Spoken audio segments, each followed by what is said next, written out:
In Big Brother, unless you win nearly every competition from start to finish, you're gonna need to make some allies if you want to make it to the end. The more people you have on your side, the better, right? However, only 2 people can make it to the final 2, so at one point or another, you're gonna have to watch your friends leave the game.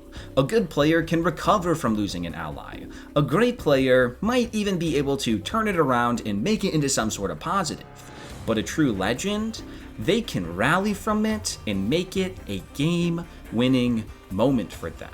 Meet Maggie Ausburn, the winner of today's story.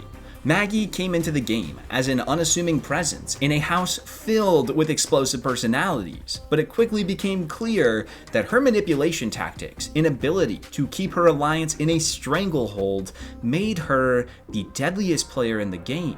She wasn't the most physical, she wasn't the most flashy, but she was the most lethal.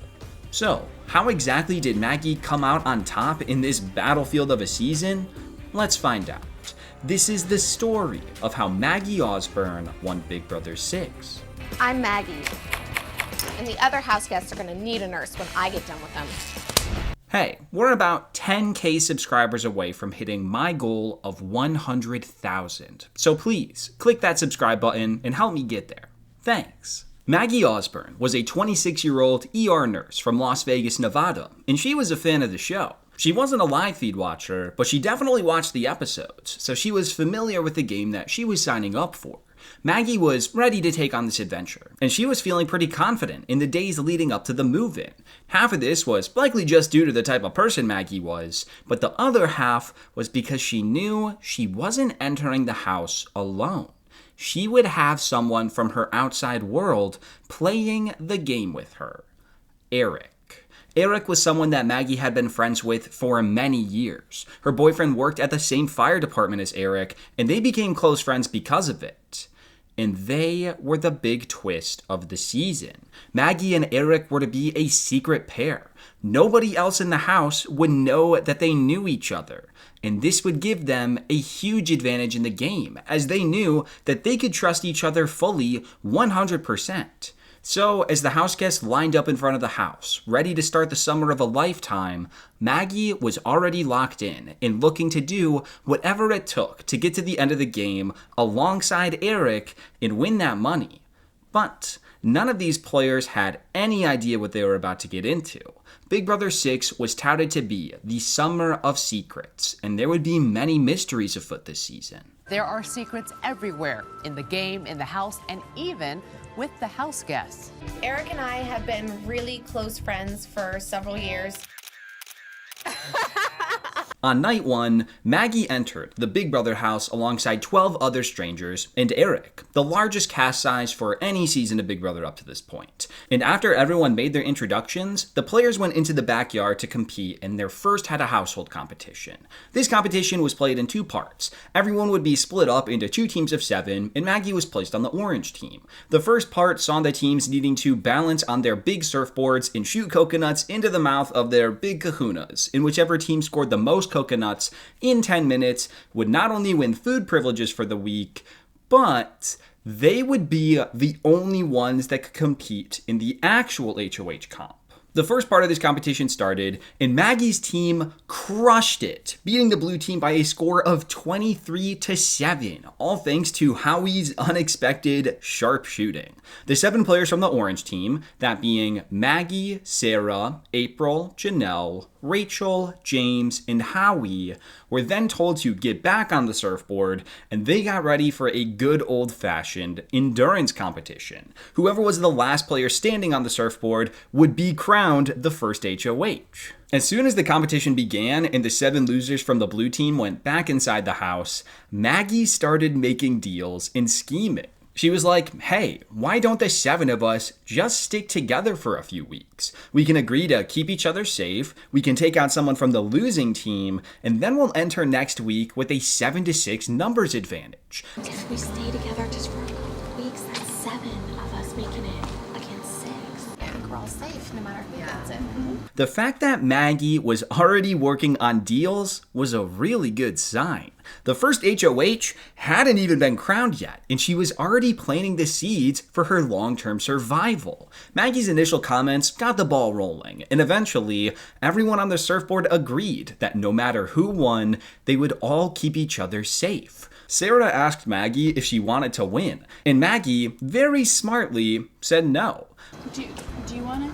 Mm-mm. Why get the blood on your hands when whoever wins it is gonna keep you safe anyways? Plus, there were others on the surfboard that actually did want to win it, so Maggie throwing the competition really just made everyone happy. For what it's worth, Maggie actually stood on the surfboard for quite a while and technically made it to the last 3 people, but after around 2.5 hours, Maggie stepped off the surfboard, and eventually, Rachel won the HOH. I did not want to be the first head of household because we're so early on in the game. This whole competition went about as perfect as it could for Maggie. She made a deal for safety, she didn't make any enemies, she set the seeds for some possible allies down the road, and she got to eat for the week. Not a bad way to end your first night in the Big Brother house. Maggie got to talking with Rachel and April in the HOH bathroom, hoping to pick Rachel's brain for who she was thinking about nominating. And Rachel came forward saying that she already somewhat came to a decision: Ashleigh and Kaser. On one hand, this was a good outcome for Maggie. Eric was technically on the chopping block as a member of the blue team, so the fact that his name wasn't being thrown around was awesome. However, this also alerted Maggie that Rachel was here to play. She made up her mind for nominations rather quickly, and she'd obviously shown that she wanted power by winning the first HOH. So Rachel was someone that Maggie was secretly going to have her eye on as the game continued forward. You guys already have someone in mind. That Rachel, she's the one who scares me the most. I think she, like I, is playing it from day one. When it came time for nominations, Rachel went through with her plan, and she nominated Ashleigh and Kaser for eviction. Throughout this first week, Maggie tried her best to connect with a couple people in the house in the hopes of creating a foundation of trust that could eventually turn into an alliance. She began strategizing a little bit with Yvette, and she also began talking to the likes of April and Beau. Nothing super solid was forming yet, but everything has to start somewhere. Maggie also spent a lot of time just watching the other players, seeing how this person would interact with that person, who would hang out with who the most often, things of that nature. And eventually, something clicked in Maggie's head. Something huge. And she needed to talk to Eric about it. Before the veto was played, Maggie and Eric began whispering in the storage room, and the two came to a pretty major revelation. James and Sarah definitely knew each other from the outside world. I don't know exactly what it was that tipped them off to this, but regardless, they were certain that James and Sarah were a secret pair. James is a wild guy. Not wild, he knows what he wants. Right. Sarah doesn't are you married or something's going on? The implications of this were quite massive, because it meant that Maggie and Eric had been lied to by the producers. They had been told that they were the only secret pair coming into the game, but now they knew that wasn't true. So, that raised a question. How many other secret pairs were there? With the veto competition coming up so soon, they didn't have the time to discuss it further, but for the time being, they agreed that they needed to not say anything negative about James or Sarah to the other person in order to capitalize on the situation as best as they could.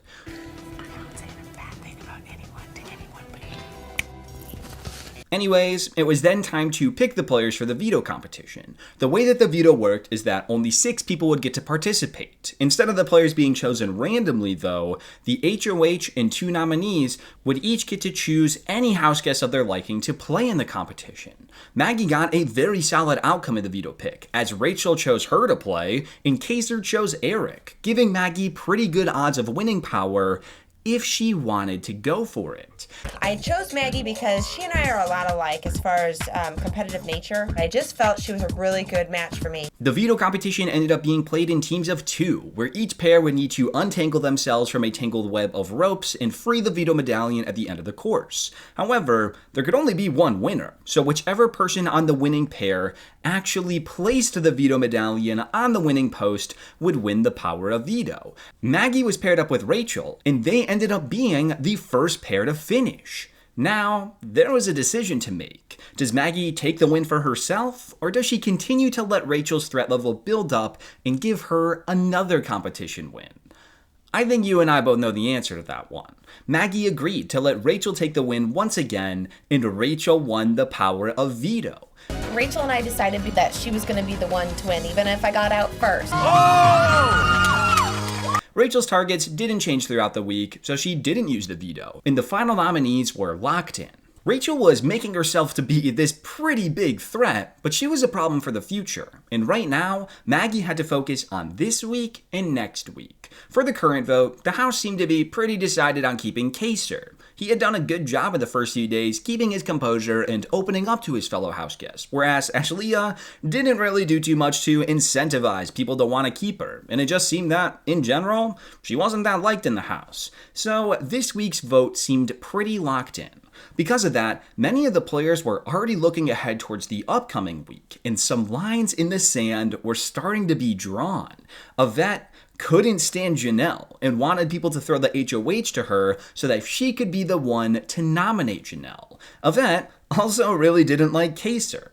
Also, Eric and Michael had a lot of tension between them because Michael was making some of the women in the house uncomfortable with his comments and touching, and Eric took a stand and called him out on this. These stories will develop further as we march forward through the season, but as of now, some loose sides of the house were beginning to form that align with the lines in the sand that I just mentioned. On one side, you had Maggie, Eric, Yvette, Bo, James, and kinda April, and on the other side, you had Michael, Janelle, Howie, and Kaser. Michael's side of the house actually seemed pretty tight with each other, but there were cracks on Maggie's side. James was very suspicious of Maggie and didn't think that she could be trusted, even with Eric going to bat for Maggie, so that was something to take note of. However, it doesn't necessarily have to be this bad thing that Maggie's side of the house wasn't fully solidified yet. It was still very early in the game, and people were still feeling each other out. In all honesty, it might be a good thing that nothing fully materialized yet, because it meant that Maggie and the others weren't fully locking in with each other out of blind trust. As it stood, Maggie was in a fine spot. She had a lot of tentative allies, and as the days kept coming and Maggie grew her connections with individuals, trust would naturally build, and she would eventually find herself in a group with a genuine and solid foundation. Hopefully. Now, the final thing I want to get to before we end this first week is Maggie and Eric's continued deliberation on who the other secret pairs might be. The two of them had kept their eyes peeled all week long, looking for clues on who could be attached to who, and Maggie came to the conclusion that everyone in the house had a secret partner. I'm pretty sure everyone's got a partner. With 14 people in the game, that would make 7 pairs. The first pair was obviously her and Eric, and the second pair was James and Sarah, as they felt pretty confident about that. They also felt pretty confident that Michael and Kaser knew each other, making them pair number 3. Maggie then brought up the fact that Janelle was the only person really pushing for Ashleigh to stay, and she was pretty sure that Janelle and Ashleigh were pair number 4. Bo had insinuated to Maggie that he and Yvette were very tight, which would make them the 5th pairing. Eric then asked who Rachel would be paired up with, and Maggie responded that she thought Howie was her partner, making those two pair number 6. Then, that only leaves 2 players left, making April and Jennifer pair number 7 by default. I think Rachel and Howie are together. I don't think Janelle's got a partner. Janelle and Ashleigh. Janelle has been pushing for Ashleigh to stay. Were Maggie and Eric correct with their assessment? Well, they couldn't know for sure, but they felt pretty good about their predictions. It was the summer of secrets after all, and it would make sense that if more than one person had a secret connection, then everyone probably had a secret connection. With all of that established, we can finally get back to the vote. Although there were some murmurs throughout the week of possibly flipping the vote onto Kaser, mostly courtesy of Janelle trying to save Ashleigh and Yvette not liking Kaser, the vote never really wavered. When eviction night came, Maggie voted to evict Ashleigh, and by a vote of 9-2, Ashleigh was the first person evicted from the Big Brother 6 house, with only Janelle and James voting to evict Kaser, albeit James was just trying to pin the vote on someone else. Ashleigh thinks that she is prettier than everyone else. and that's really sad. By a vote of 9-2, Kaser, you are safe. Ashlia, you have been evicted from the Big Brother house. Overall, Maggie had a pretty solid week 1. She made some deals, she kept herself off the block, and she had made some very intelligent observations in the house. If she could keep building up some of her relationships and solidify an alliance structure for herself in the next week or two, then Maggie would be in a really safe position. However, with the tension building between the two sides, everything could go awry if the wrong person came into power. That's so weird when someone walks out of the house. Going into the Week 2 HOH comp, the outcome would be very decisive in how the week played out. The competition was a true-false quiz with a speed element, and unfortunately for Maggie, she was eliminated in the 3rd round, so she had to sit on the sidelines and just cross her fingers and pray that someone she trusted would win this competition. It was a battle, with both sides taking hits, and eventually it came down to Janelle and Eric. Maggie's secret partner versus probably the second worst person to win the HOH. The final question was read, and... in the gold room. Eric got it right. Congratulations, Eric. You are the new head of household. This was the absolute best case scenario for Maggie. The person she could trust more than anyone in the house now had power, and she could rest easy knowing that she wasn't going anywhere this week. I know tonight I'll go up to the HOH room and we'll have a really good cry over it. Maggie was crying also, which kind of struck me as weird. I mean, she either likes Eric a lot or maybe she isn't here with him. As for Maggie's positioning this week, there was some movement. Maggie continued to work on getting closer to Yvette, April, and Beau, and the bond between this group was continuing to grow. But this was in large part just due to Eric. Eric, who also went by the nickname Cappy, took a commanding leadership role in the house, and a group naturally formed around him because of it. April was happy to follow Cappy. Yvette was absolutely obsessed with him, and with Yvette comes Beau. So it only made sense that a true friendship began to form amongst them. Not an alliance yet, but a friendship that could eventually turn into an alliance. Eric was giving Maggie an in with these players, but Maggie still had work to do. They trusted Eric, but they didn't trust Maggie.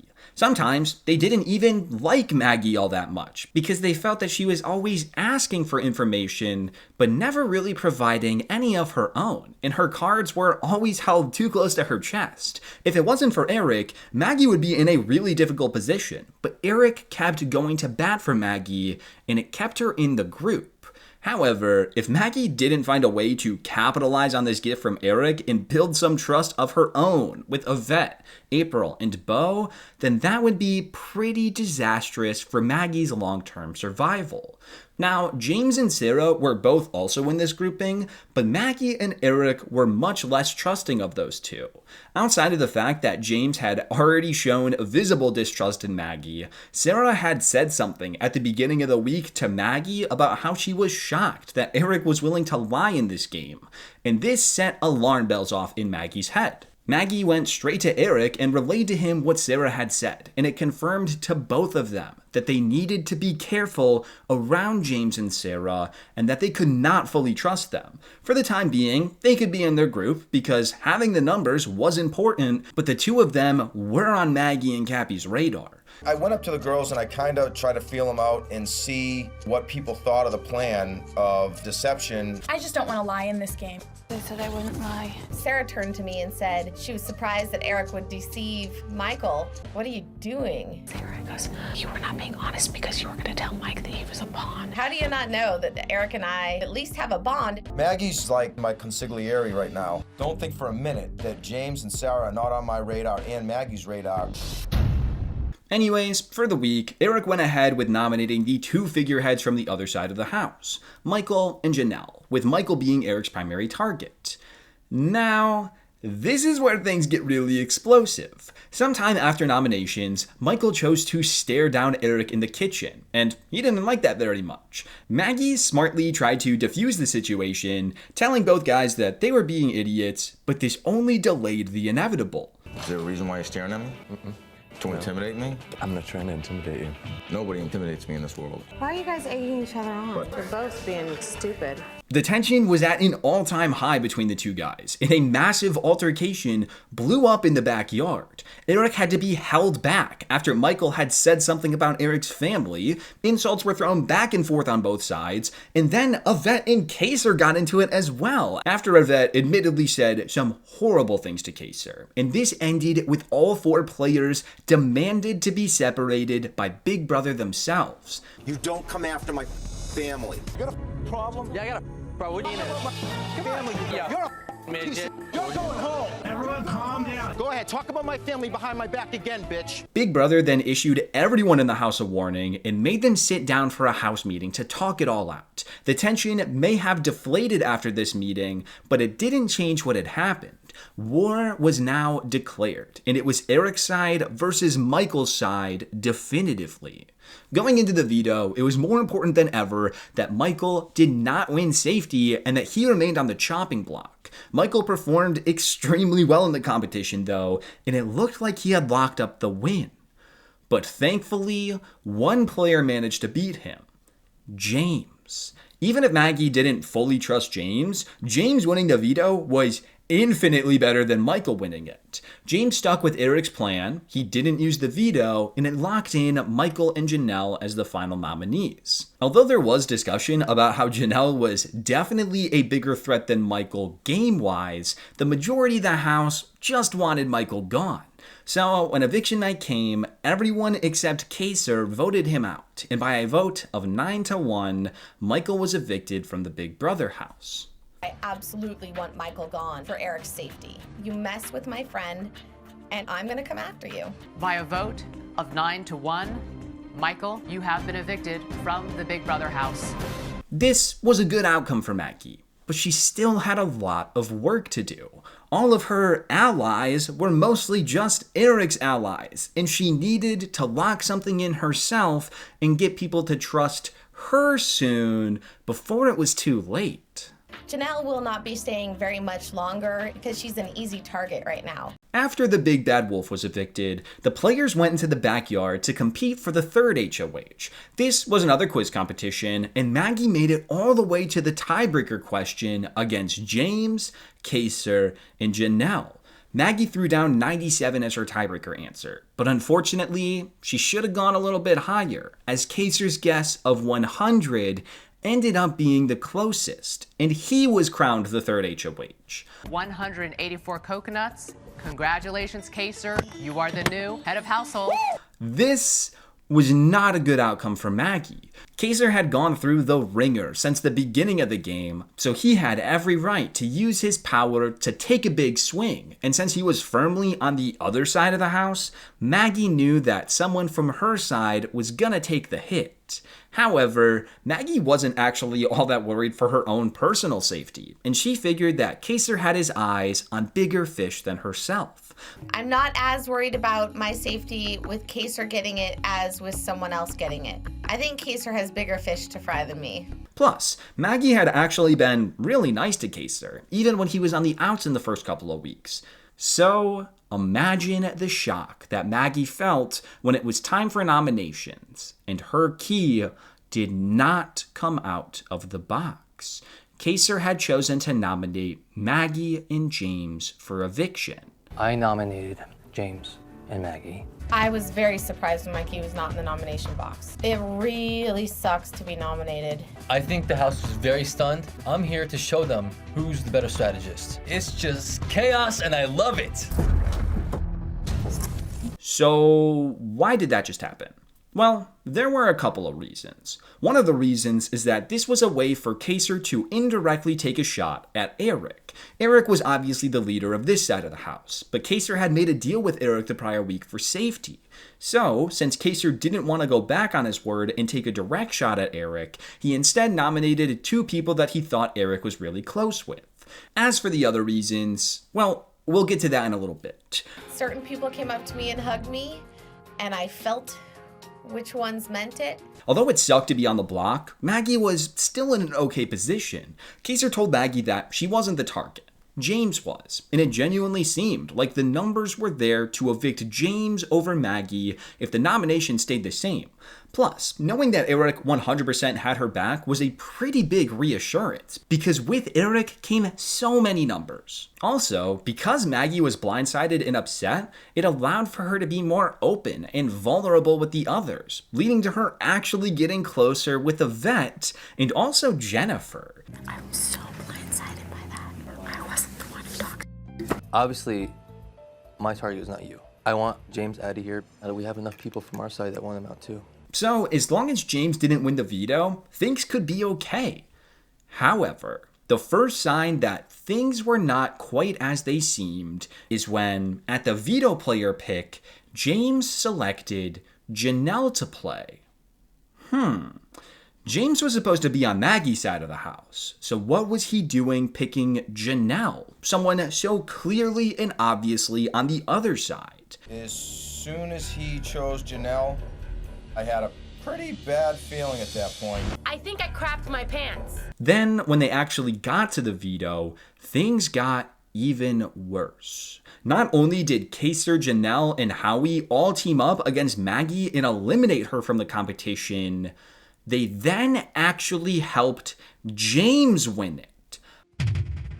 I started to realize what was going on. She was sweating hard, you know.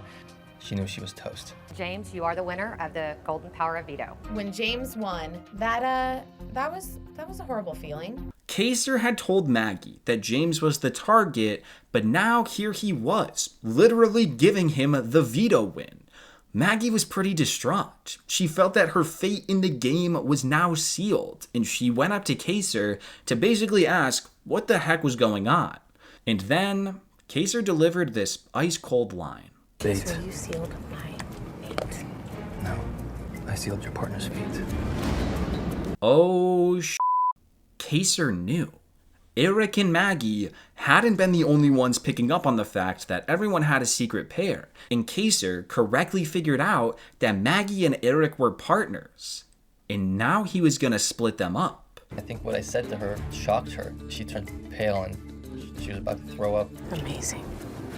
Amazing. Eric confronted Kaser about this, and Kaser told him straight to his face that he was going back on the deal they had made and that he was going to put Eric on the block in James's place. Eric then started fuming and fought with James in the kitchen, and in general, this was about as bad as things could get for Eric and Maggie. They lost the veto. They were gonna be on the block next to each other, and to top it all off, they now knew that James and Sarah had flipped over and joined Kaser's side of the house. Told me you plan on putting me up. I win some more days. I'm a shot that's stuck America. Thanks for keeping the deal. Appreciate that. And you can take that union hat off too. Thank you. It's all part of the game, baby. And Sarah, don't think I don't know you're with James either. Eric, stop freaking out. Just relax. At the veto meeting, James took himself off the block, and Kaser made it official once he named Eric as the replacement. I'm gonna have to nominate Eric. I don't want to play this game without Eric. It will be the worst thing I could ever imagine. Just like that, Maggie's dreams were crushed. Either her or Eric were going to get evicted, leaving the other one by themselves in the house. She wasn't even sure if she wanted to stay over Eric, and while I would normally dock someone mega points for wanting to be evicted over the person sitting next to them, there is an added element of them being very close friends outside of the house, and therefore I'm not going to hold this against Maggie too much. Either way, we are leaving each other, and that's sad. Most of the people that Maggie was working with wanted Eric to stay too, because this was basically Eric's group after all, but it didn't matter at all. Now that James and Sarah had jumped over to Kaser's side, they actually controlled the vote. They were now a strong 6-person alliance consisting of Kaser, Janelle, Howie, Rachel, James, and Sarah, and they called themselves the Sovereign Six. You needed 5 votes to control the vote this week, and they had 5 people voting, so it really didn't matter what Maggie's side wanted at all. Kaser would be the one dictating which of the 2 of them went home. The Sovereign Six got to talking, and although they even admitted that they felt that Maggie was the smarter player, Eric was the natural leader and the one bringing everyone together on his side. So Kaser hoped that by getting rid of him, the rest of the players would run around like sheep with no shepherd. Maggie is smart. Maggie's definitely a smarter player than Eric because she doesn't lay it all out on the table. Eric kept fighting for votes throughout the week, really honing in on Rachel and hoping that she would flip to save him, but it didn't seem like she was budging. Eric and Maggie weren't sure which of them would survive, so they kept giving each other pep talks throughout the week in order to keep their spirits high and make sure that whoever stayed in the house would keep fighting and go on to win the game. The game's not over. No, it's not. One of us is gonna stay. And there's not a damn thing they can do about that. I need you to play like you're gonna stay. Okay. Have I been wrong yet in this game? You could tell just how much Maggie and Eric really cared for each other. And watching them throughout the week while both on the block was a really fascinating insight to their connection. And it's one of the rawest showcases of the human element in Big Brother. Eric and I love each other. Either way it goes, whoever leaves, whoever stays, it's a huge loss. Now, another thing that happened this week is that since Kaser had exposed that Eric and Maggie were a pair, and Eric exposed that James and Sarah were a pair when they were fighting, everyone gathered in the living room and agreed to just fully let the cat out of the bag. Maggie and Eric, James and Sarah, and Howie and Rachel all revealed that they knew each other coming into the game. Then, Janelle and Kaser each admitted that they knew Ashleigh and Michael before the game too. For whatever reason, April and Jennifer, as well as Yvette and Beau, still kept denying that they knew each other, but eventually they sorta halfway came clean and admitted that they knew each other. If Eric and I spill the beans, will everyone who has admitted that they're paired up spill the beans too? Maggie is like an aunt to my children. So April, do you want to reveal something? No, Jennifer and I do not know each other. What this meant is that Maggie and Eric had been completely correct with their guesses all the way back in week 1. And for the record, they were the first duo to guess all of the other pairs correctly. So I think their deductive skills deserves a bit of credit. Also, another good thing that came out of this is that many of the players that were on Maggie's side of the house finally started to trust Maggie. I think the fact that they now knew about Maggie's connection with Eric put a lot of them at ease because they all clearly loved Eric, and now Maggie was somewhat of an extension of Eric. Unfortunately, they were still going to vote against Maggie this week to try and save Eric, but this was a real stepping stone for Maggie. When eviction night approached, it was gonna be a close vote. While Yvette, Beau, April, and Jennifer all voted to evict Maggie, it thankfully wasn't enough. All 5 of the Sovereign Six that could vote all voted to evict Eric, and since they had the majority, Eric was evicted over Maggie in a 5-4 vote. Maggie is a strong player in this game. She's one of my closest friends in the house, probably even more so than April. I want to keep Eric because he's my captain. He is my backbone in this game. He's a cult leader. I vote to evict Maggie. Maggie. Maggie. Maggie. Eric. Eric. Eric. Eric. I have to make a decision. By a vote of 5-4, Eric, you have been evicted from the Big Brother house. Okay. Win. All right. Don't you worry about me. There's a whole side to me that no one in this house has seen. You mean the world to me.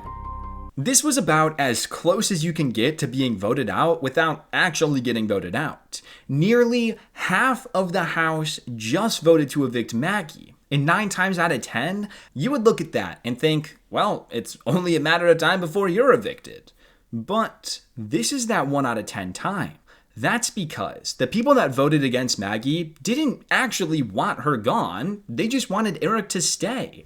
But now that Eric was gone, everyone that voted against Maggie wanted to work with her. In fact, they were even looking to Maggie for guidance. Since the revelation that Maggie knew Eric, there was this intrinsic trust instilled into Maggie from the rest of her side.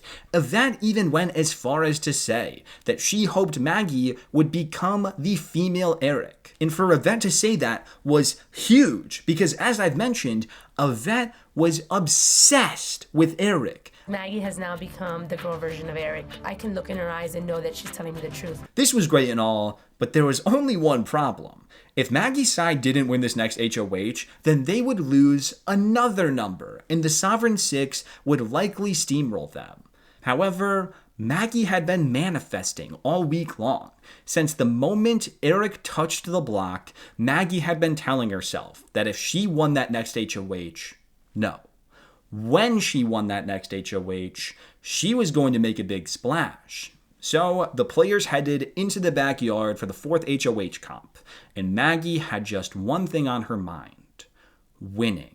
They think that they have gotten rid of the stronger player, and I think they have way underestimated Maggie, and I think she's going to prove that tonight. This HOH comp was a mixture of bowling and precision. You had to roll a ball to the end of your lane and get as close to the target at the end as possible while avoiding inconveniently placed holes throughout the course. Janelle held the lead for the majority of the competition, and things were looking dire once it was Maggie's turn.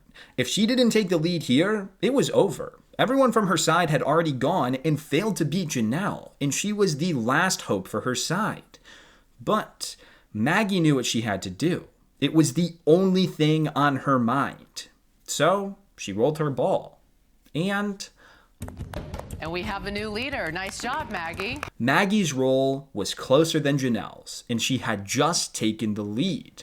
Rachel then went, but overshot completely, and then it all came down to Sarah.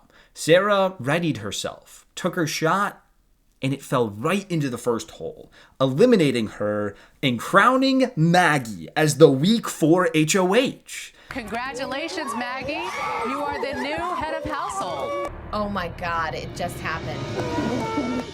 Talk about a complete reversal of power. 10 minutes prior, Maggie was just one vote away from being evicted, but she survived, and now she was the HOH. This is exactly what Maggie needed. This was her chance to take control after losing Eric. I can't leave next week because I'm quitting.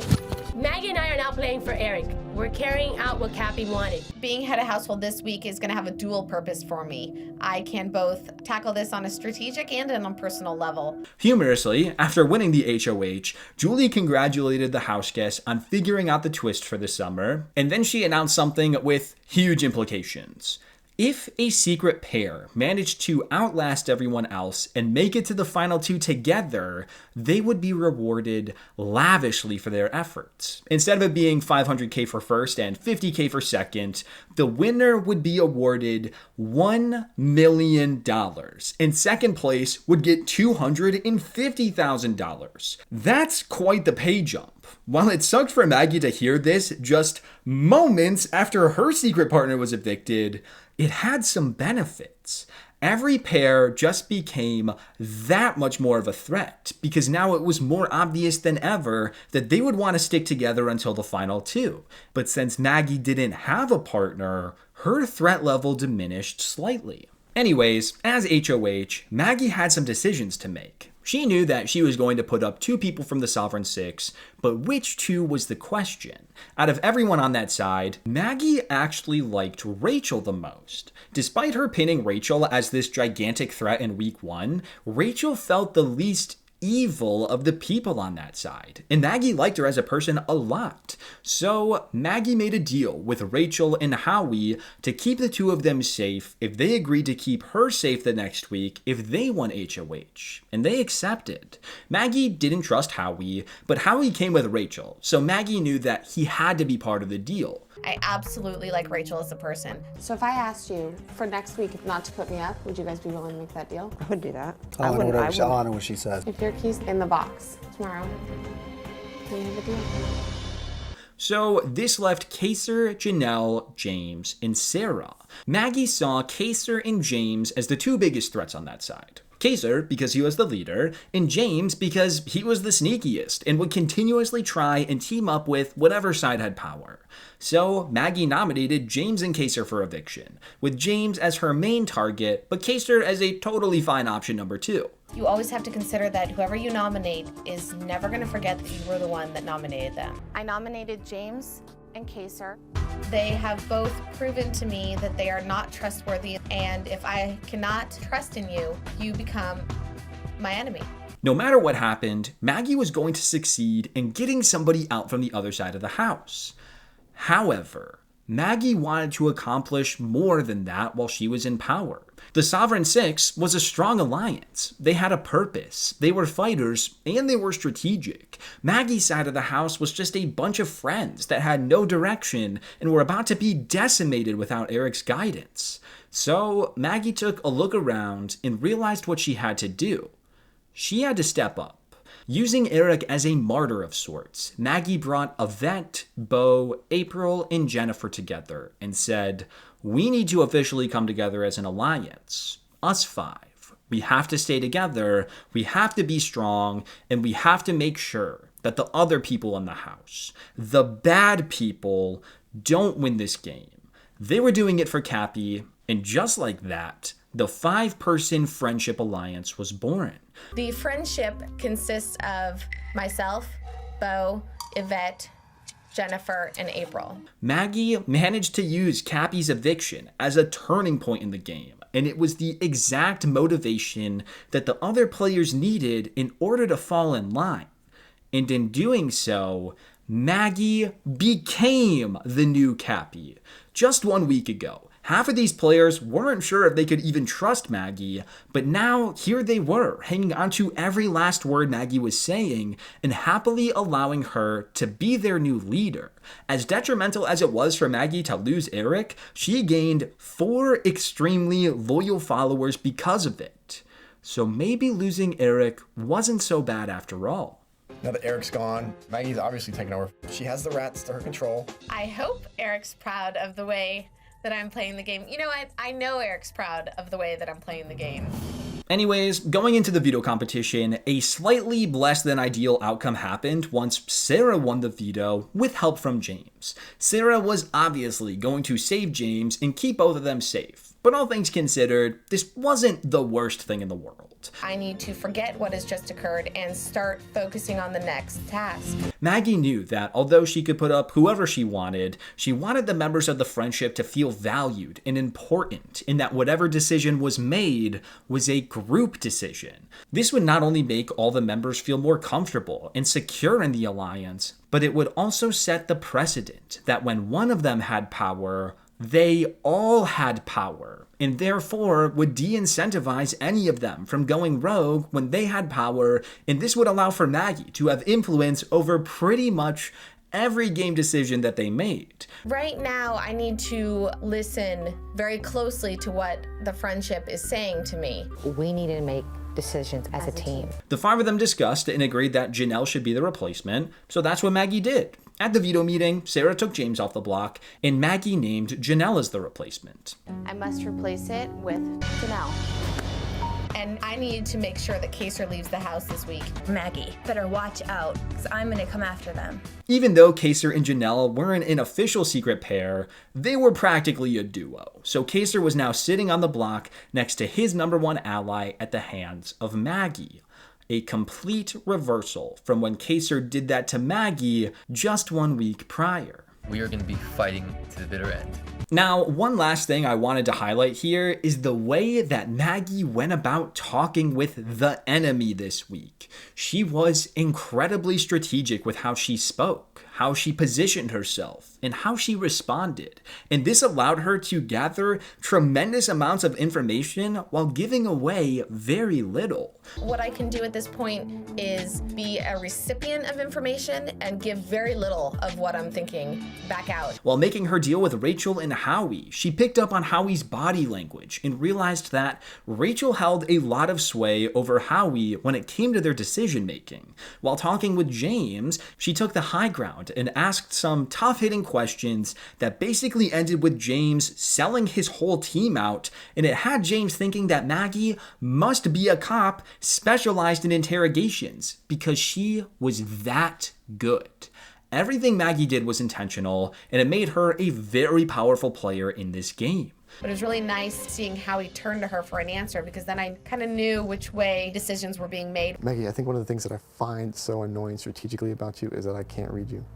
How unfortunate. She had that room set up like a perfect interrogation room. She had herself at a raised position. Damn it, Maggie is a cop. Now, throughout the week, James did try his best to reintegrate himself within the friendship, promising that he would target Howie and Rachel and pretty much every member of the Sovereign Six, basically just hoping that he could find a way to save his own butt. But Maggie saw right through it and knew that he was lying and that he wasn't truly loyal to anyone. At this stage in the game, I'm still going to continue to play both sides. You got my hand on the Bible. I was trying to regain some help from Maggie's side of the house. Now he's trying to crawl back into the circle, and we're not going to let him. You're not going to be able to rationalize with me your actions. You're really not. He can do that for other people's benefit, just not mine. April ended up telling Kaser about James's antics, and it made Kaser basically turn completely against James in his final days. Maggie took advantage of this new rift and tried planting some seeds with Kaser. She knew that their groups didn't like each other, but what if they could come together for a 1-week truce to get rid of their common enemy? James. Maggie knew that they were still going to evict Kaser, but she was hoping that he would be able to convince the other members of his alliance to be against James as well. Would it work? Well, Kaser did actually use his final days to warn his side about James and told them to be very wary of him moving forward, but only time would tell if this would have enough of an impact to actually affect the game. As much as our groups don't like each other, I can't do it alone. I can't beat him. We need to come together for one reason. I think James hasn't been too faithful. He's like, I'm going to give you Rachel and Howie. Anyways, when eviction night approached, Kaser accepted the fact that his fate was sealed. Everyone voted to evict Kaser, with the exception of James, funnily enough. And by a vote of 7-1, Kaser was evicted from the Big Brother house. By a vote of 7-1, Kaser, you have been evicted from the Big Brother house. My duties as HOH were to eliminate a very strong player.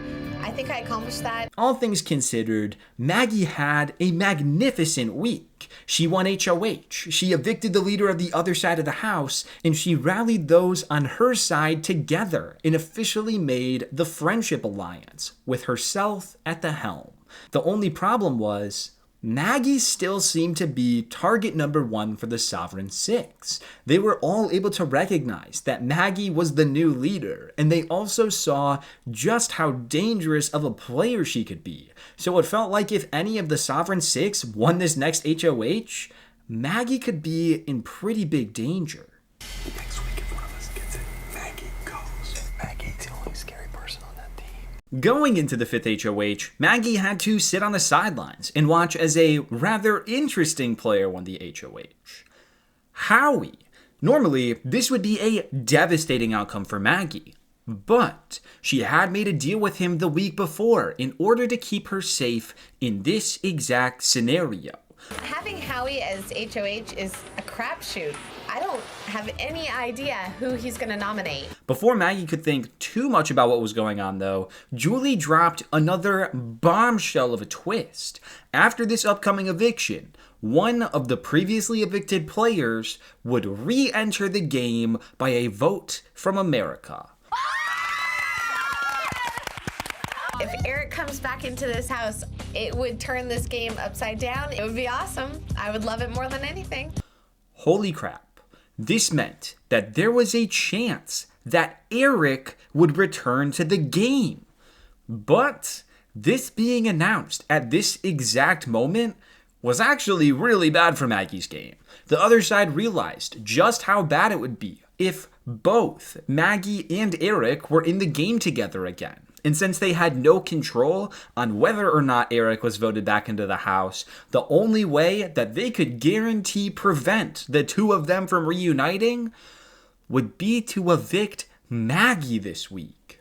So all of Howie's allies started pushing hard for Maggie to be nominated and to be the target. If it's Eric coming back, we have problems. We have to make sure Maggie gets out this week. I hope Howie nominates Maggie because I can't stand her. The thing is, though, Howie actually wanted to put up James and Sarah based on the stuff Kaser told him before he was evicted. But unfortunately, with the threat of Eric coming back into the house, Janelle and Rachel told Howie that it was just too risky and that they reluctantly just had to get rid of Maggie this week. What is our choice here? To get rid of Maggie. To get rid of Maggie? I talked to Rachel and Janie. I thought we were gonna, just go for it all and throw Sarah and James right up there. Your odds are better by screwing her than screwing James and Sarah. And you know that. In a way, Maggie was getting twist screwed here. Julie's announcement literally changed everything.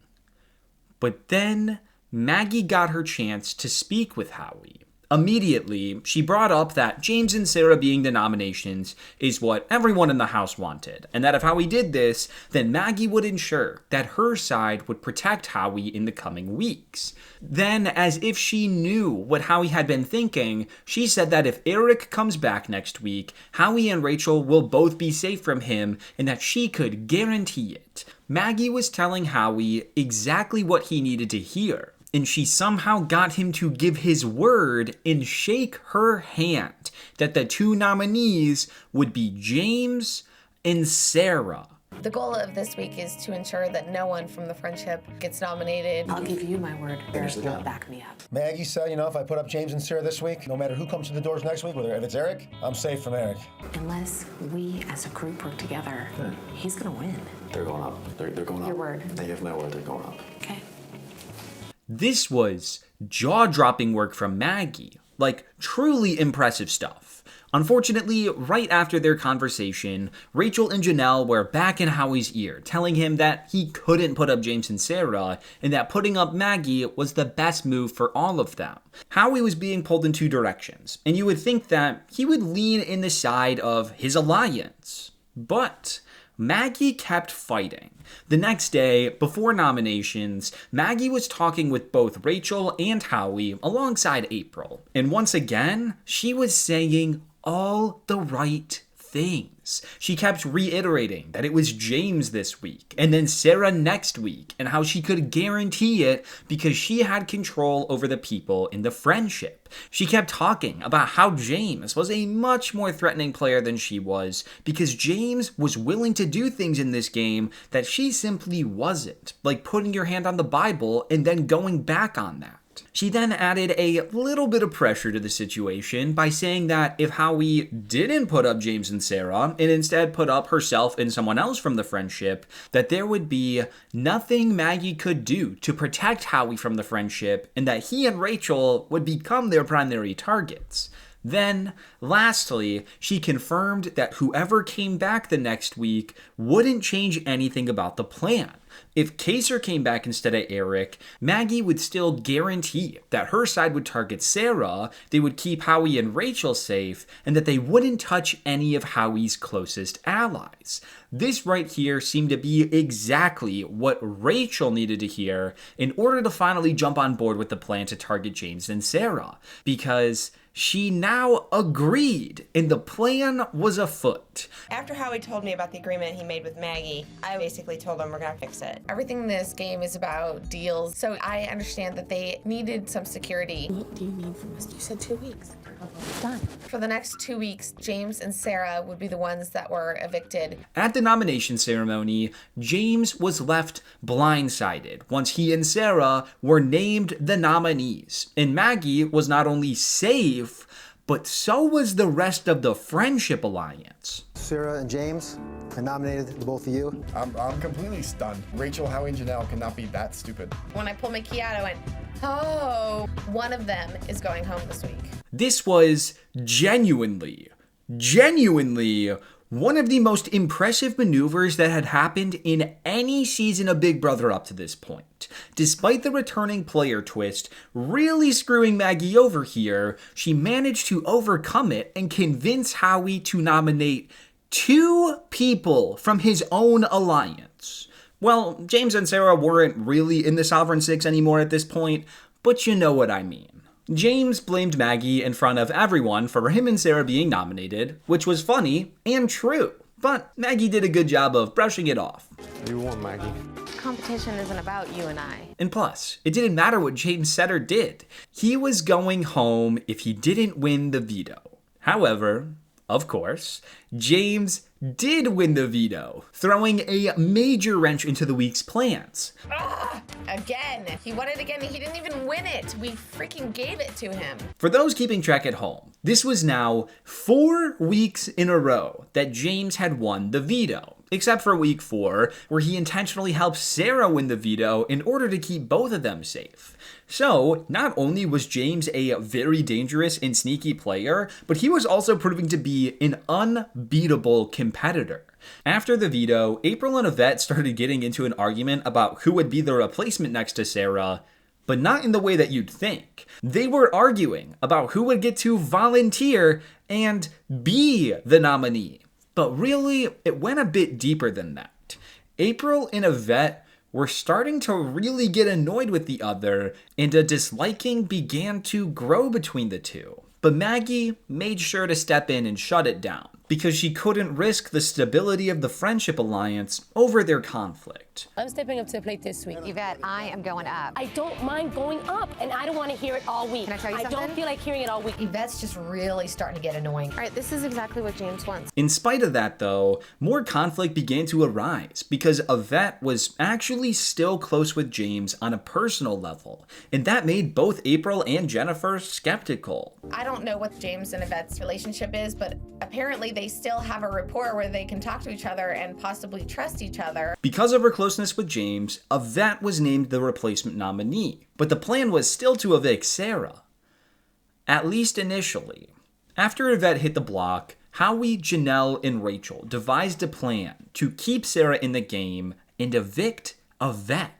This way, they would effectively be buying themselves an extra week, because the next 2 weeks could still be used to get rid of James and Sarah. James and Sarah were a threat, but at least you knew what you were getting.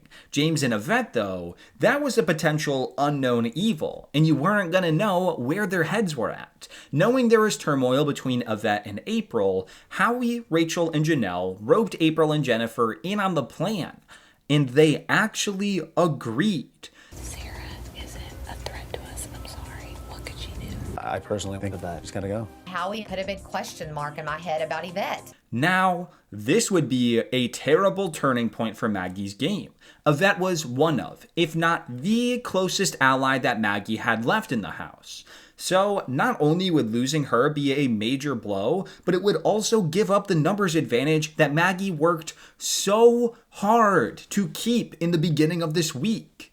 Luckily, Maggie caught wind that something wasn't right, and after a little bit of pushing, Maggie got Jennifer to spill the beans about the plan. Howie says James and Yvette, 2 strong minds. Apparently Janelle, Howie, and Rachel are trying to encourage Jen and April to pick off one of our own 5. Once she was alerted to what was going on, Maggie brought it up with April, and it seemed that Maggie knowing about the plan was enough to deflate April's will to go through with the plan, and she backed down from voting out Yvette. Am I hearing from you guys that you're thinking about where your vote's gonna go?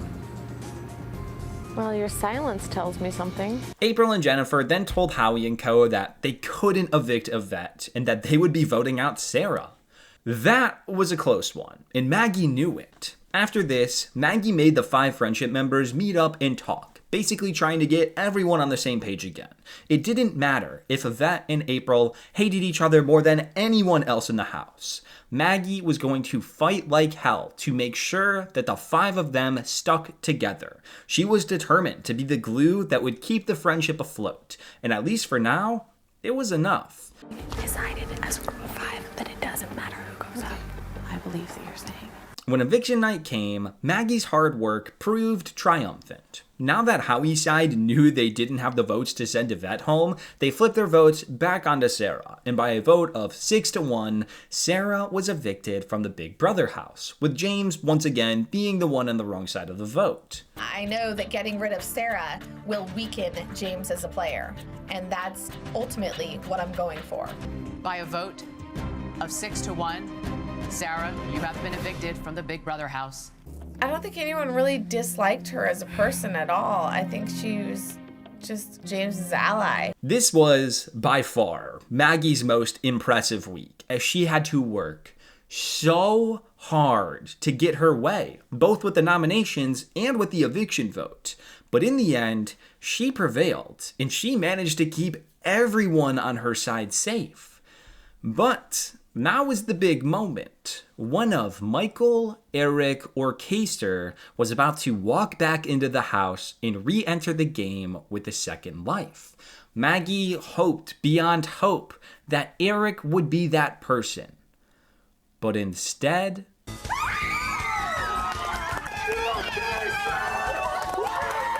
talk about a blow. Instead of her closest ally coming into the game, she got the player that she personally evicted 7 days earlier.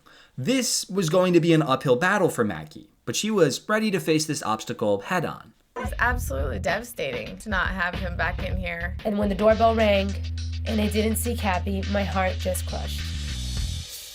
Immediately after Sarah's eviction and Kaser's return to the house guests were whisked into a box and began the final 10 HOH comp, the infamous pressure cooker.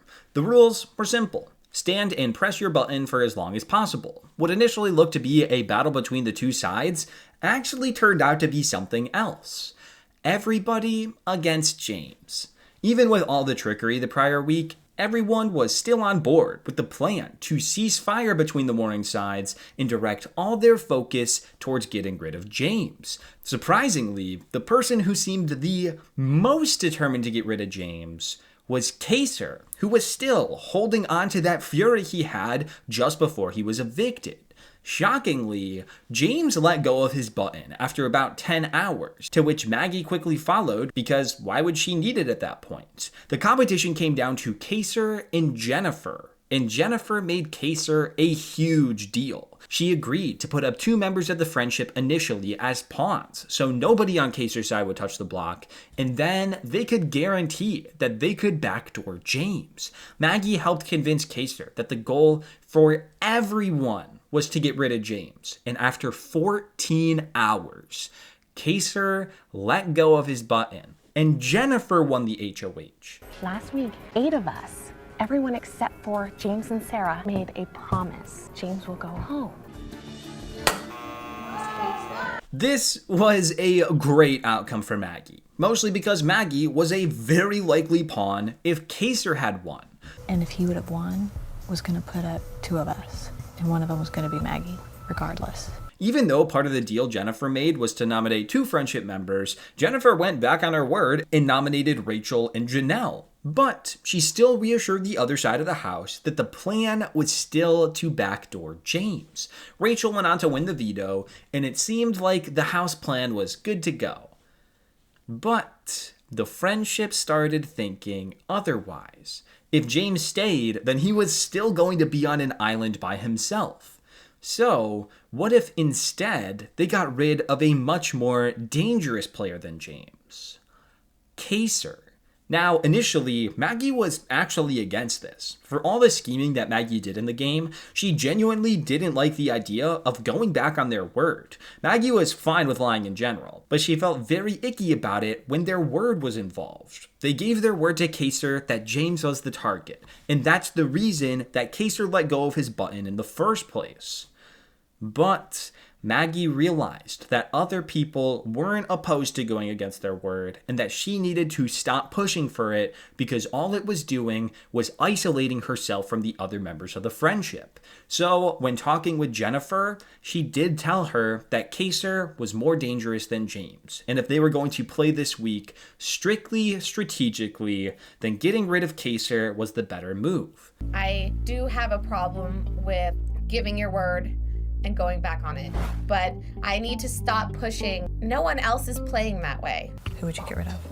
Kaser, because he's able to run that group. So, at the veto ceremony, Rachel took herself off the block, and Jennifer went back on her word, nominating Kaser as her replacement in a house blindside and letting James live another day. And I nominate Kaser. This was a pretty brutal move.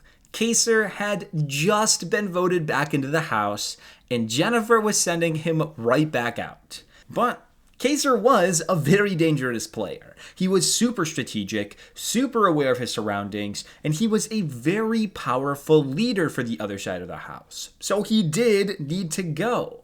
However, this reignited the war in the house. The members of the Sovereign Six were angry. Howie and Janelle went on a tirade, which was kind of fair since they did get really screwed over here. And they made sure that the friendship knew just how upset they were. Bo and April fought back, which was actually really great for Maggie because this just put targets on their backs while also widening the divide between the two sides. They drew first blood, not me. Gold digging little whore. No, I don't think so. Fire the hell, bitch! Hurricane Howie's gonna ravage and circle and follow April around. Busto! How do you feel that America hates you, April? You think that you can low blow me and I'm gonna Yes, cry. absolutely. And I'm gonna break down. 100%. Keep saying I'm gonna eat your dog pepperoni pizza. I mean, I can only hold up for so long. This didn't change the plan for the week though, and Kaser remained the target throughout it all. When eviction night came, everyone voted against him, and by a unanimous vote of 7-0, Kaser was evicted from the Big Brother 6 house for the second time this season. By a unanimous vote, Kaser, you have been evicted from the Big Brother house. With that, we finally head into the jury phase of the game and the start of what I see as the mid-game. Janelle, she's got this incredible luck. I can see her eventually winning HOH. Now that we're in the jury phase of the game, let's take a moment to relook at how the house was divided. On one side, you had the 5 friendship members, with Maggie, Yvette, Bo, April, and Jennifer. Then, on the other side, you had the 3 remaining Sovereign 6 members, with Janelle, Howie, and Rachel. And lastly, you had James, stuck on an island. But still very much wanting to target Maggie, as he saw her as the biggest threat and the main reason that he was on the outs. James is a huge threat for me. If James gets HOH, I think he will personally come after me like there's no tomorrow. Looking at the numbers here, it becomes clear just how important and impactful Maggie's move was in week 5 to convince Howie to take a shot at James and Sarah. Because of it, the friendship now entered the jury stage of the game with the numbers majority. So, not only did they have an advantage in the game, but they'd also have control of the jury. They could basically guarantee that a member of the friendship would walk out a winner because they'd either have 4 people in jury and 1 member in the final 2, where they could then vote for that player to win, or they'd only have 3 people in jury, but 2 friendship members in the final 2. And then they'd win that way. The only way a friendship member wouldn't win the game is if they somehow all were evicted before the final 2. But since they had the numbers advantage at this point, the odds of that happening were pretty low.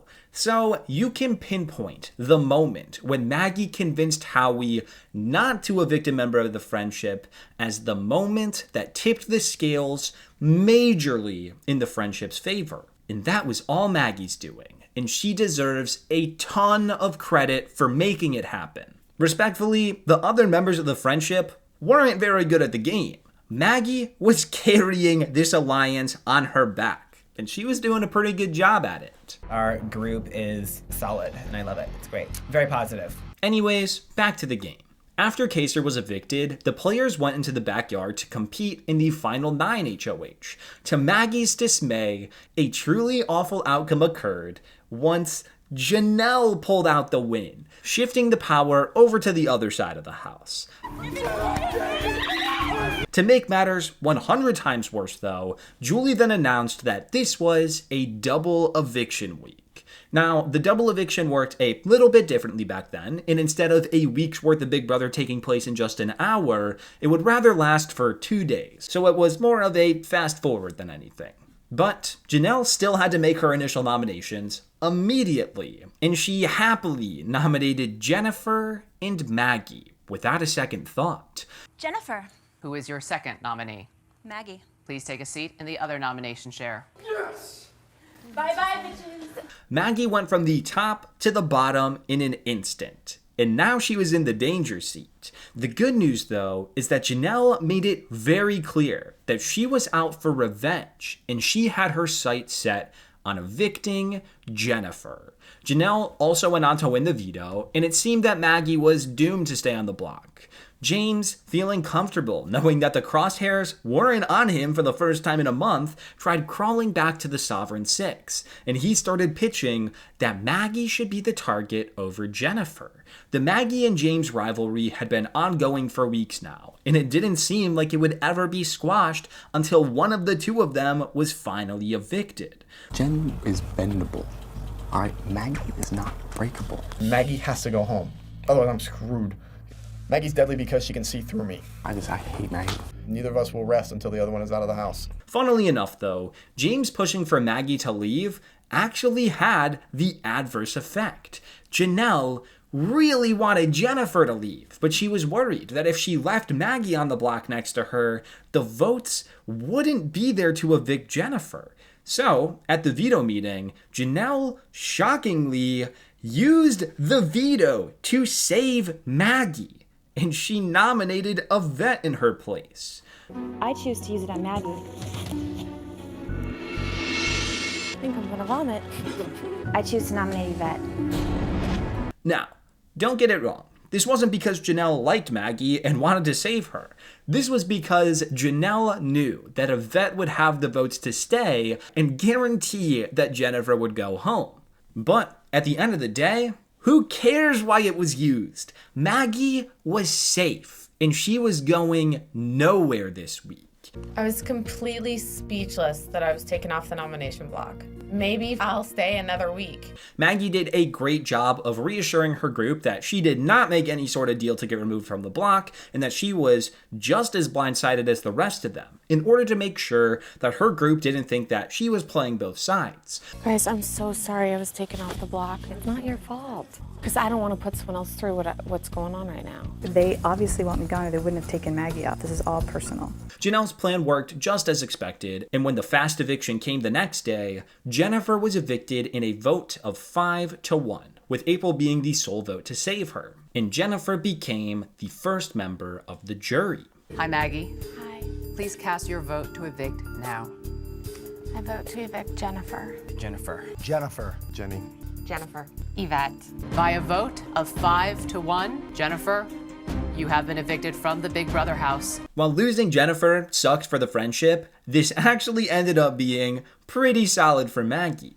April was now without a partner, and Maggie was easily able to scoop her up and become her new #1 ally, putting Maggie in an even better position within her alliance. April lost her partner. You need to have someone to back you up. We have to fight for each other. We are gonna pair up as a couple, and we're just gonna have to take each other as far as we can in this game. Immediately following Jennifer's eviction, Maggie got an incredible outcome once Beau won the HOH. Beau instantly knew that he wanted to nominate Rachel and Howie, the last remaining pair of the Sovereign Six, and that's what he ended up doing. Now, Maggie would have definitely preferred that James be the target, and she tried influencing Beau to switch his target over to him. But she wasn't successful in convincing him. This was now 2 weeks in a row that James was somehow avoiding being the target, and this worried Maggie.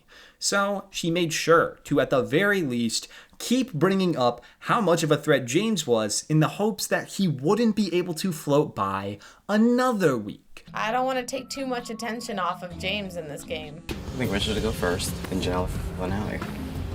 Well, James. It's kind of unfortunate that we're focusing on splitting up a partnership versus taking out the biggest threat in the game.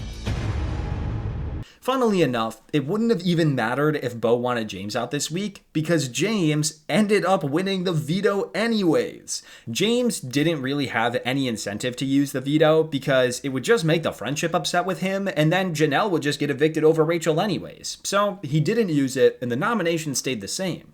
Of the nominees, Rachel was the target over Howie because she was the perceived better player of the two. And that's pretty much how the week played out. The only other thing of note that happened this week is that Maggie, once again, had to act as the glue within the friendship. Tension between Yvette and April continued to rise throughout the week, but Maggie did her best to keep the tension from boiling over and affecting their games, which is again something that Maggie should be applauded for.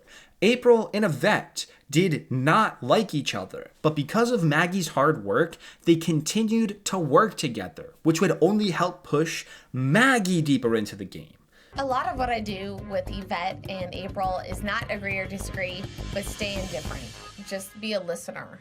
You know what? You're always right, so I'm not even gonna. No, but how dare you blame something on me? To promise, if I didn't like you, I wouldn't have hung around you for a month. It's not that I don't like you. Okay, so you know. Why can't I be honest, Maggie? Anyways, eviction night approached, and the plan went through without any hiccups. By a unanimous vote of 5-0, Rachel was evicted in 8th place. Hi, Maggie. Hi, Julie. Please cast your vote to evict now. I vote to evict Rachel. Rachel. Rachel. Rachel. By a unanimous vote, Rachel, you have been evicted from the Big Brother house. I think you played this game with a sense of maturity that is really rare in here. Your behavior in this house is out of control. I've never seen such poor sportsmanship. Wow. Yvette seems to have some issues. After Rachel's eviction, Maggie got another incredible outcome once April won the final 7 HOH. I felt the most confident of anyone with April winning HOH. Since Maggie was now April's closest ally, she knew that she would have a lot of influence over what April did with the power. Maggie instantly got to work on returning everyone in the friendship against James. She could not allow him to survive this week because this was the final week that a backdoor would even be possible.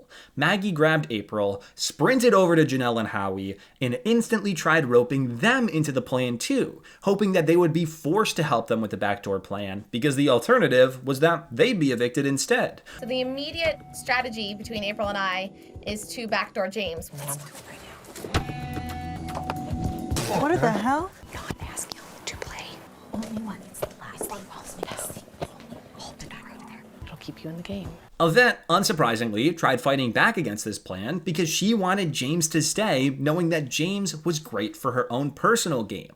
But Maggie brought the hammer down and put on her cult leader pants. She let Yvette know that any act she made that could be perceived as helping James survive would be seen as an act against April, and therefore an act against the friendship. Maggie was actually running the friendship like a cult, and although she was never overly intimidating about it, Maggie laid down the law and pretty much made it known that it was obey or die. And it kept everyone in line. It stopped April from turning on Yvette, and it stopped Yvette from fighting hard for James to stay. I don't doubt that Yvette would stick with the friendship or choose me over James, but I don't want to ever give her the chance to. My allies want to get rid of James. If I want to think about myself and myself alone, James would be the perfect person to go to the end with. If you help out James, it will be seen as an act against April. That won't be seen as going against the friendship. Maggie didn't stop there, though. She needed to ensure that the friendship never turned on each other. It's already been established that the friendship would have the majority of voters in the jury. Because of that, though, what would stop a friendship member from bringing a non-friendship member into the final two, knowing that they would have the votes to win in the end? Well, Maggie already thought about this, and in week 6, during Jennifer's HOH reign, Maggie established and made a pact with the group that if a friendship member had the choice and willingly evicted another friendship member in order to bring someone from the other side to the final two with them, or if they just chose to evict a friendship member over a non-friendship member in general, then the 4 friendship members in the jury would not vote for them to win in the final two, as that would be seen as a traitorous act. We made a promise that if it came down to the end with 2 of us and 1 of them, that if we picked 1 of them, that we would vote for the opposite person. This would de-incentivize any of them from betraying the group even at the final 3, and in theory was a genius failsafe to ensure that Maggie wouldn't be sniped out just before the end. I am telling you, Maggie was running this alliance like a cult, and she was doing a damn good job at it. I think she wants to keep James in the game. If she picked James over April, it is completely sabotaging the entire friendship. Anyways, as for the week, April nominated Howie and Janelle as pawns, and they agreed not to pick James to play in the veto. James wasn't chosen, April won the veto, she used it to save Janelle, and James was named the replacement. I knew at that point I was done. I was gonna be backdoored. If James ends up staying in this house and Howie goes home, I'm in big trouble. Finally, after weeks and weeks of trying, Maggie got her wish, and James was on his way out the door. James tried his best to get the votes to stay, but he never really had a chance. When eviction night came, everyone voted against him, and by a vote of 4-0, James was evicted from the Big Brother house in 7th place. Hello, Maggie. Hi, Julie. Please cast your vote to evict now. I vote to evict James. James. James. James. By a unanimous vote, James, you have been evicted from the Big Brother house. Oh, James, I'm an ER nurse. I'm not all those things that you thought I was. Maggie's an awesome person. We've definitely become close in our combat. Competitive ways, right? Maggie's longtime rival was out of the game and going to the jury house. But just because he was gone didn't mean that Maggie was safe. There were still 2 members of the Sovereign Six left, and they both saw Maggie as the biggest threat to their game. So Maggie had to be smart as she headed into the final 6. Not only was this the start of the end game, but it just so happened to be the second double eviction of the season. Who will win HOH? Let's head out to the backyard and find out. After James's eviction, Maggie was left stunned as Howie pulled off an incredible performance in the HOH comp, and he became the final 6 HOH. As this was a double eviction or a fast-forwarded week, Howie had to make his nominations instantly. Now, Maggie should have been in trouble here, but thankfully, somehow, this isn't what Howie chose to do. Instead, Howie chose to nominate Beau and Yvette, the last remaining secret pair in the house. Now, this was because A, they were a secret pair, B, Beau was the one who split up Howie and his partner Rachel, and C, Yvette annoyed him and Janelle. However, I really do think this was a mistake from Howie. Howie and Janelle knew how much of a threat Maggie was, yet they still chose to leave her off of the block. So, somehow, Maggie was safe for the time being. However, Maggie knew that if one of Yvette or Beau won the veto and came off the block, she was more than likely going to be named the replacement. And at that point, Janelle would probably choose to evict her, and then Maggie would go home.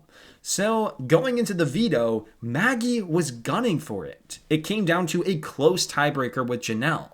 But in the end, Maggie actually won it. Maggie, you're the winner of the Golden Power of Veto! With this veto, Maggie was guaranteed safe, and she would make it to the final 5. But she was now also put in a pretty tough position. On one hand, you had Yvette wanting Maggie to use the veto to save her, which would then lead to April being the replacement and being evicted over Beau. On the other hand, you had April desperately wanting Maggie to not use the veto so that she would be safe too. But then that would leave Yvette on the block and she would be upset. Maggie had a tough decision to make, and she wasn't entirely sure what she was gonna do yet. I don't even know what I'm going to do with the veto. I'm going to make someone mad at me, and I'm going to be responsible for someone leaving this house. After Maggie had won the veto, she wanted to talk to Howie upstairs by themselves so that she could pick his brain and maybe even see if she could mist him into putting up Janelle.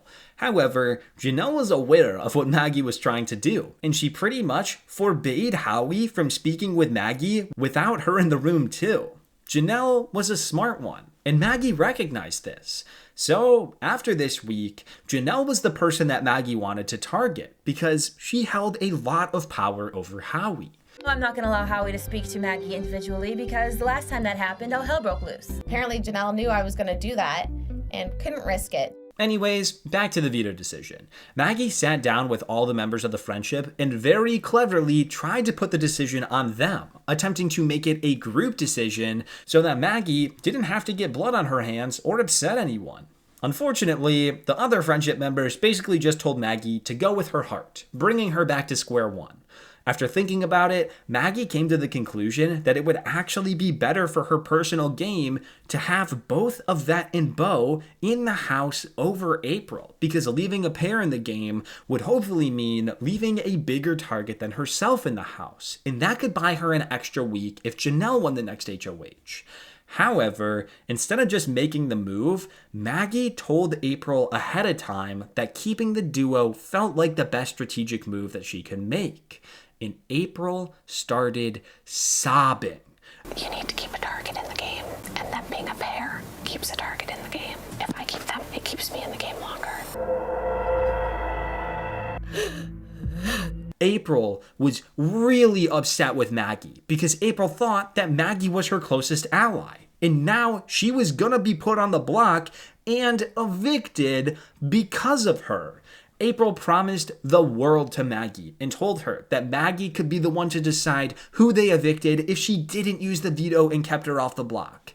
And this, once again, put Maggie in a dilemma. From a personal standpoint, she did want to keep April safe, but from a game standpoint, she felt it was better to keep the duo as a shield.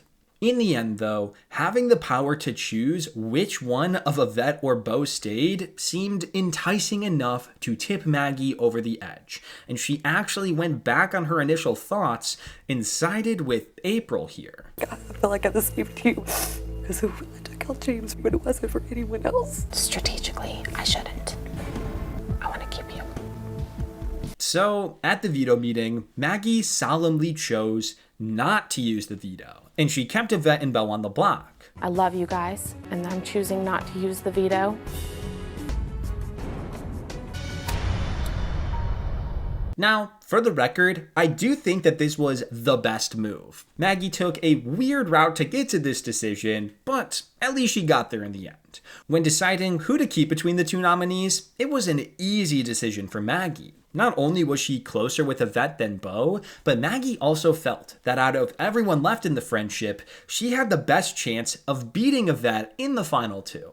Even though April still had this inner disliking for Yvette, she had to go with what Maggie wanted here, since Maggie kept her off the block. So when the eviction came the next day, Beau was evicted in a unanimous vote of 3-0 in 6th place. Hi, Maggie. Hi, Julie. Please cast your vote to evict. I love you, but I vote to evict Beau. Beau. By a unanimous vote, Beau, you have been evicted from the Big Brother house. I felt like even though I wasn't HOH, I was the one sending someone home. With Beau out of the house now, Maggie's position within the friendship was the perfect one. Both Yvette and April saw Maggie as their number one ally now. And since Yvette and April didn't like each other, Maggie didn't have to worry about the two of them making a final two deal. Maggie was the centerpiece, and she was in a perfect position to be brought to the final two by either of them. You are securing the 3 are in the final 4. Going into the final 5 HOH, it was a 3 versus 1. All the friendship needed to do was beat Janelle. As luck would have it, Janelle flopped this competition hard, and the quiz ended up coming down to a tiebreaker between Yvette and Maggie. In this position, knowing that they already had the power, Maggie purposefully threw it by writing down 1 as her answer, and Yvette won the final 5 HOH. Is 47. Congratulations, Yvette. You are the new head of household. There were a couple of reasons as to why Maggie threw it. The first reason was a personal one. Yvette had yet to win an HOH, and Maggie knew how much joy this would bring Yvette to finally see pictures of her family. However, it was also a little strategic. Maggie was gaining a lot of favor with Yvette by giving her the HOH win, and also, now Maggie could compete in the Final 4 HOH and have that extra shot at safety there. So, throwing the Final 5 HOH to Yvette was the correct decision on literally all fronts. I wanted all these good things for Yvette. I wanted her to feel the HOH feeling. I wanted her to see pictures of her family from home. As for the week, Yvette obviously nominated Howie and Janelle, guaranteeing that one of them would go home. Maggie wanted Janelle to be evicted, but sadly for her, Janelle won the veto to save herself. This seemed to be a pretty common trend this season, that the person Maggie wanted to target always found a way to survive. So, Maggie would just have to try again next week. With Janelle coming off the block, Yvette would need to put up either Maggie or April in her place. But, since she didn't like April, and since Maggie was her new closest ally, Yvette kept Maggie safe, and she named April as the replacement. Janelle and Howie tried schmoozing Yvette throughout the week in the hopes that they could possibly convince her to keep Howie, but Maggie kept Yvette in line and ensured that she would vote to keep April. When eviction night came, Maggie voted to keep April, and Janelle voted to keep Howie, making it a 1-to-1 tie and forcing Yvette as the HOH to break the tie. Yvette stayed loyal to the friendship, and she evicted the last remaining guy in the house, sending Howie home in 5th place. Hello, Maggie. Hi, Julie. Please cast your vote to evict now. I vote to evict Howie. April. House guests, the votes are in, and we have a tie. Unfortunately, I have to evict you, Howie. Thank you so much for all the laughter that you brought to this game. Going into the Final 4, Maggie was hopeful that she could win this HOH and get that guaranteed spot in the Final 3. However, not only did she not win, but Janelle won it. What can I say? We should have evicted her in week 1. On one hand, this sucked. Janelle was supposed to be the target this week. But, on the other hand, Janelle winning also accidentally guaranteed Maggie's safety too. Janelle didn't have a vote, Yvette was going to vote to keep Maggie, and April was also going to vote to keep Maggie. So, it didn't matter who was nominated or who won the veto. Maggie was not going to get evicted. You know I'm going to take you, you know that, and you know Yvette will take you. At this point, I don't think it matters who's nominated. Janelle nominated Maggie and Yvette for eviction, but like I said, it didn't really matter. If Maggie had the choice, she would have preferred to go to the Final 3 with Yvette over April. Yvette was easier to beat in the Final 2. However, Maggie did not want to have to be the one to make that decision. She was worried that she would really be burning April by casting the vote to evict her. So Maggie wasn't even sure if she fully wanted to win the veto. When the veto competition arrived, Maggie did still give it an honest effort because things could change, and winning the veto was the only way for her to 100% have safety. But Maggie's best case scenario would be for Yvette to win it and for her to evict April. Maggie performed decently well in the competition, but in the end, the winner wound up being...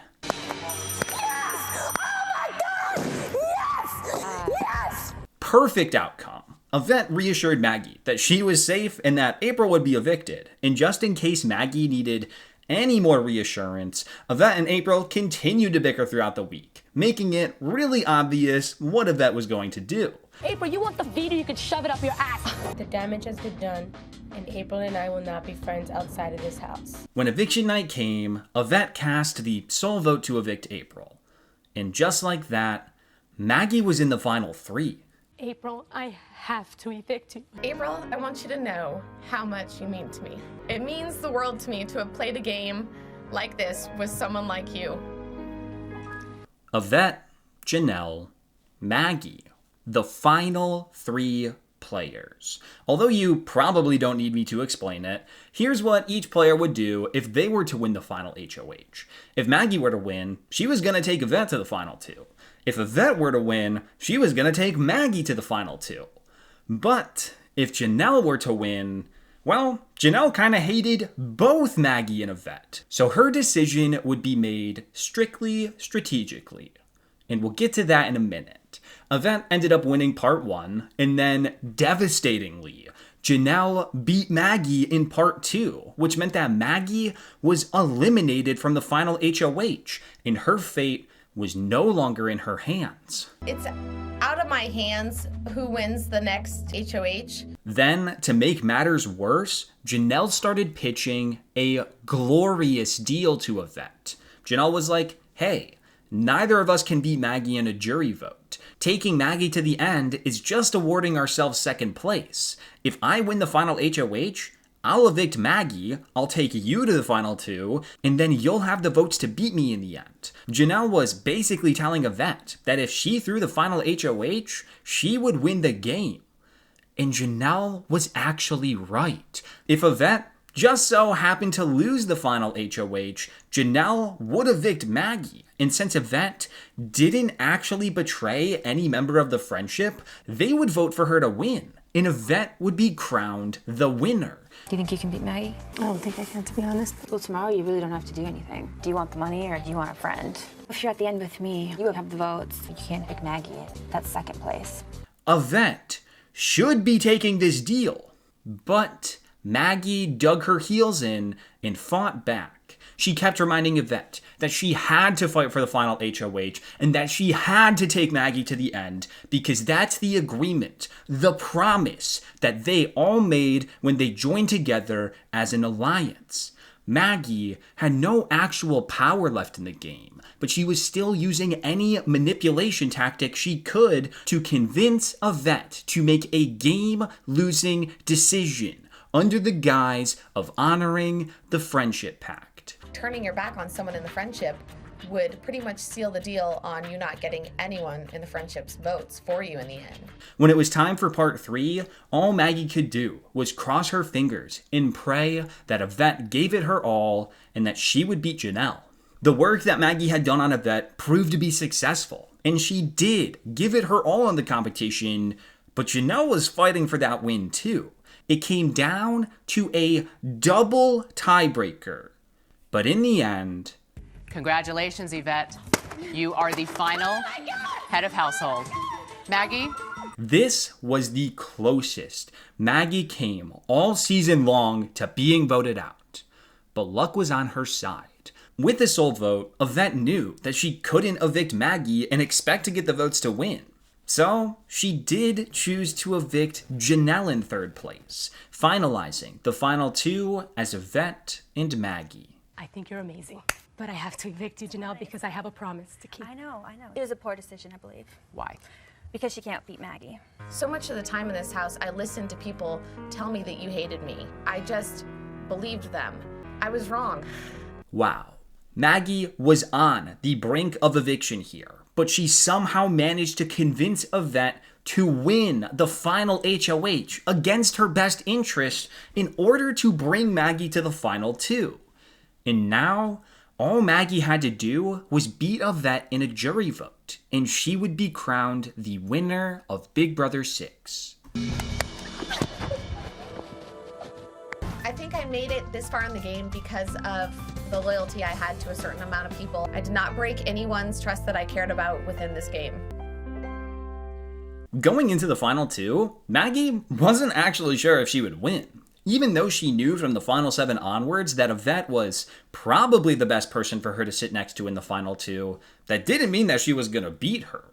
Yvette had Beau and James as locked-in votes, and since you only needed 4 votes to win, Maggie would need to fight hard and answer smartly during the jury questions in order to ensure that Yvette didn't secure 2 more votes. Maggie told the jurors that she made it to the end because of her team, giving them a lot of credit and making them feel important. She explained that Eric being evicted was the turning point for her, how after that she was able to really shine as a player and make the connections and bonds necessary in order to get her to the end of the game. She highlighted that her biggest strength was intentionally not being a flashy player. She did her strategic work behind the scenes, but she was always playing the game and always working to get herself into the final 2 chairs. I feel like a lot of my strategic moves were to not be the person who shines so much. I didn't get a chance to show anyone who Maggie was almost until after Eric was evicted.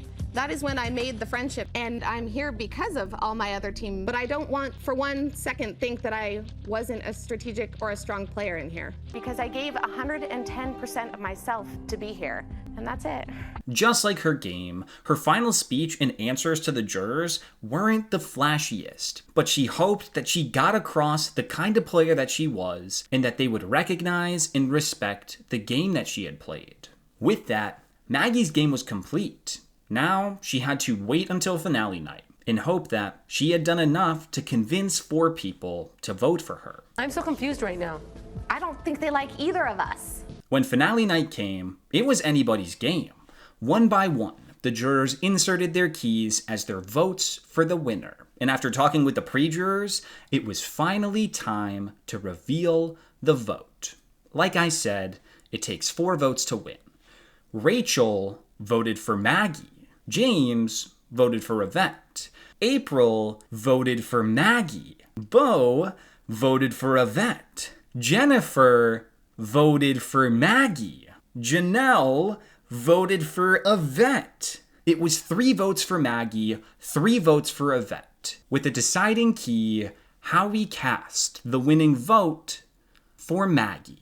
By a very close 4-3 vote, Maggie Ausburn was crowned the winner of Big Brother 6. Rachel cast her vote for Maggie. Jennifer cast her vote for Maggie. Next vote cast by April, Maggie. Howie's vote will determine the winner. Congratulations, Maggie. You are the winner of Big Brother 6. The winner of Big Brother 6, Maggie Ausburn. From beginning to end, Maggie played the game silently but lethally. She started the game, admittedly, not in the greatest position, because even though her partner Eric had built up a very loyal following in the first couple of weeks, none of those people actually trusted Maggie initially. Things then got even worse when Kaser nominated her in week 3, and then things got dire once Kaser exposed to the house that her and Eric were partners, and he threw Eric up on the block alongside her. While this was a huge blow for Maggie, and it did result in Eric getting evicted, it also ended up being a turning point for her in the game. The revelation that Eric and Maggie were partners caused the members of Eric's group to start to trust Maggie. And once Maggie won the week 4 HOH just minutes after Eric was evicted, Maggie took Eric's place as the leader of that side of the house, and she formally created the Friendship Cult, or the Friendship Alliance, whatever you want to call it. Maggie then evicted Kaser, the leader of the Sovereign Six, and then made one of the most impressive game-winning plays that I have ever seen when she convinced Howie to not target any friendship member in week 5 and to instead target James and Sarah. This 2-week stretch was Maggie's finest, and it effectively guaranteed that the friendship would have control of the jury, and they held on to the numbers advantage for the rest of the season. Although there were many times that it seemed that the friendship could break apart, Maggie always held them together and made sure that they stayed loyal, which benefited Maggie more than anyone else in the group. After weeks and weeks of trying, she finally succeeded in getting James out at the final 7, and from there, it was just a matter of competitions and positioning. She won the veto at the final 6, then she positioned herself perfectly at the final 5, where she had both Yvette and April wanting to take her to the end of the game. This kept her safe at the final 4 round, where Yvette chose to bring her to the final 3 over April. And at this point, it was the 2 of them against Janelle. Even though Maggie lost both parts 1 and 2, she kept fighting and convinced Yvette to go against her best game interest, beat Janelle in the final HOH, and take Maggie to the final 2. From here, it was a close-fought battle, and Yvette nearly managed to take the win, but Maggie was able to scrounge up the 4 necessary jury votes to secure the crown for herself, and the $500,000 prize that came with it. You are going home with $500,000. I feel awesome. I'm so happy. happy. I have a lot of gifts to buy. Maggie's biggest strength in the game was the total and utter control she had over the friendship. But she had some major flaws as well. Maggie's threat management was not good at all. The other side of the house was constantly talking about how they wanted to target her and get her out. And had James ever won an HOH, then Maggie would for sure have been nominated as a target and possibly evicted at like most stages of the game. Also, for as big of a threat as Maggie was, she actually would have struggled to win in most final two scenarios. Just with the way that the jury was laid out with secret pairs and all, I think Maggie loses to every single member of the friendship other than Yvette, and she was likely not going to be brought to the final two by anyone not in the friendship. So Maggie's only way to win was to be sitting next to Yvette. At the same time, though, I think Maggie deserves credit for recognizing this and making the necessary moves in order to give herself the best chance of actually getting that ideal final two combination. Mommy, I just won you $50,500 Speaking of that, though, we gotta talk about the fact that Maggie almost lost to Yvette. Maggie came into the jury questions with two pretty locked-in votes from her side, April and Jennifer, as Maggie had a much better relationship with those two than Yvette did. However, once Maggie actually got to talk with the jury, she was getting pretty beat down by their questions, and it seemed like the jurors were actually starting to lean in the direction of voting for Yvette. But it turns out that Yvette screwed herself over too much during the season. Yvette left a really nasty goodbye message to Rachel when she was evicted, and Rachel held onto this for the rest of the season, which meant that Maggie did actually have a third locked-in vote, and Rachel ended up being a pretty solid cheerleader for Maggie during the jury roundtable. So much so, in fact, that it's rumored that Rachel told Howie that if he voted for Yvette to win over Maggie, that she would never speak to him again, leading to Howie voting for Maggie and giving her that fourth necessary vote to win, albeit in a strange way. In general, though, the way that the jury was comprised this season makes it really hard for me to fault Maggie, because it was just weird. There were so many intertwining components with the secret partners and the different sides of the house that made it all a convoluted mess. But in the end, the better player won, so everything worked itself out. Coming into this, I was thinking I would give Maggie my vote because I thought she played better. But listening to the arguments, I'm wavering back towards Yvette. I think Maggie possessed all the qualities. She bonded your group. I think she played a phenomenal game. I just see Maggie as a strong competitor in this game. At the end of these videos, I like to give the winner a rating out of 10 that sums up their gameplay for the entire season, and I really struggled with this one. Maggie played a game where she put all of her eggs into one basket, but then fought like hell to make sure that that basket was the winning one. She played the game masterfully on her side of the house, but she was always a massive target for the other side of the house, and she was susceptible to being voted out pretty much every week if certain things didn't go her way.